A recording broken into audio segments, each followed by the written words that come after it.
Hey, good morning, guys. Welcome to Morning Meditations with me, Josh. I hope you're enjoying our study of the parables. Today we are studying the parable of the children, as it's worded in my Bible. And you can find this parable in Luke chapter 7, verses 31 through 35, and also in Matthew chapter 11, verses 16 through 19. And this parable comes right at the end of Jesus talking about John the Baptist. A couple of John the Baptist's disciples come looking for Jesus because they have a question from John, and John is basically asking, are you the one who is coming? Or are you the Messiah? And as they're asking this question, Jesus is in the middle of doing all of these miraculous healings.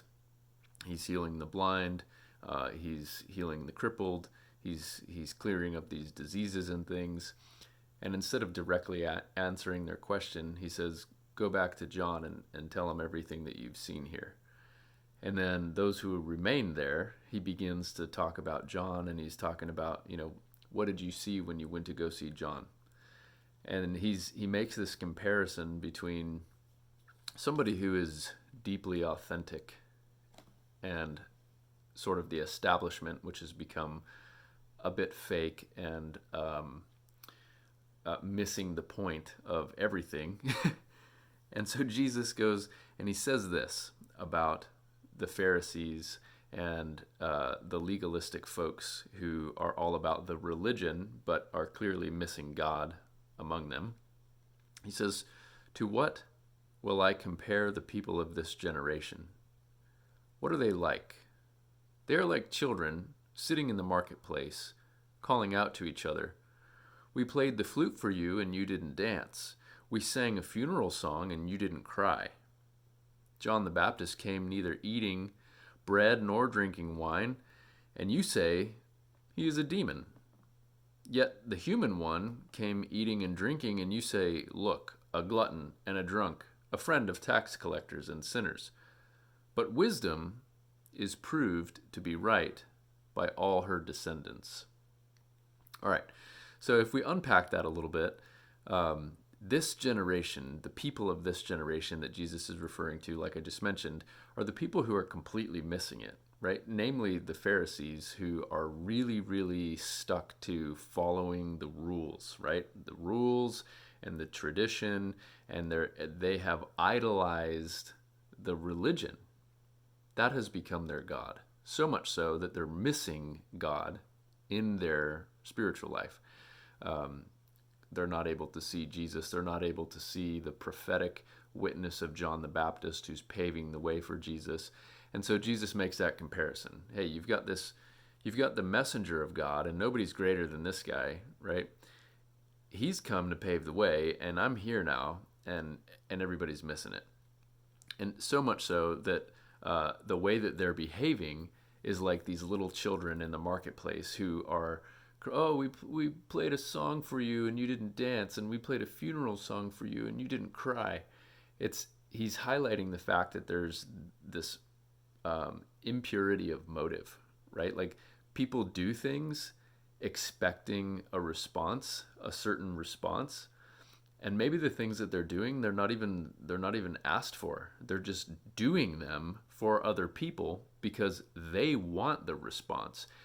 They do something for somebody else so that the other person will turn around and praise them, like, oh, thank you so much for doing this, or thank you so much for doing that. And that's really what they're looking for. They don't really care to help people. They're just doing it for their own self-gratification, to make themselves look good and feel good. And until they do something for someone and someone doesn't really respond that way, they just say like, oh, thanks. And then they get upset because the person who they did this thing for isn't giving them the response that they were seeking. And they're not giving them the high that they wanted, that self-gratification. And that's what Jesus is saying. This generation is like those children. Oh, we played a song for you and you didn't dance. We played a funeral tune for you and you didn't cry. We did this for you, but you didn't give us the response that we wanted. And so he's highlighting not only that, but then he's talking about John the Baptist came neither eating bread nor drinking wine, and you say he's a demon. And then the human one came, eating and drinking, and you say, look, a glutton and a drunk, a friend of tax collectors and sinners. So what is that? Well, that's simply two people, John the Baptist and Jesus, who are operating outside of the social norms. John the Baptist fasted a lot, and what he's described as eating locusts and wild honey, and he lived on the fringe of society. He wore, these really kind of rough clothes, and he lived out in the wilderness. And so this is highlighting the fact that, like, anybody who's kind of anti-establishment was met with criticism and labeling and social rejection.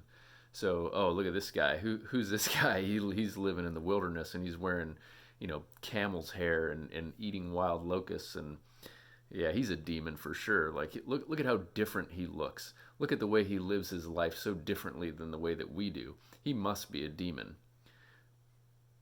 And then Jesus, totally opposite of John in that regard, right? He's coming, he's eating among the people, he's eating with everybody. He's eating with tax collectors and prostitutes and sinners, and they're judging him equally for being for being with the people.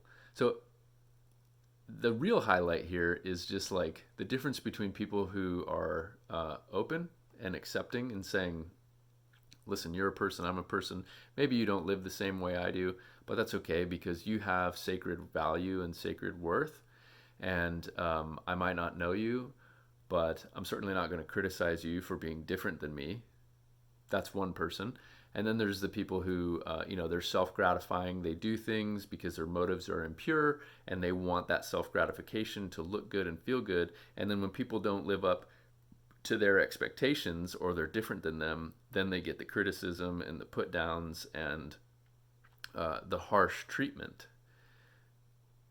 So I guess the question maybe for us to examine today in light of the parable is, how have we experienced people like that?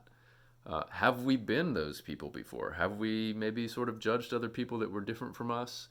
Maybe put them down a little bit, and maybe we don't say it to their face, but we just think it. We think it in our minds of like, ooh, look at this person, like, or we say it to a trusted spouse or a friend, or maybe we've been the recipient of that.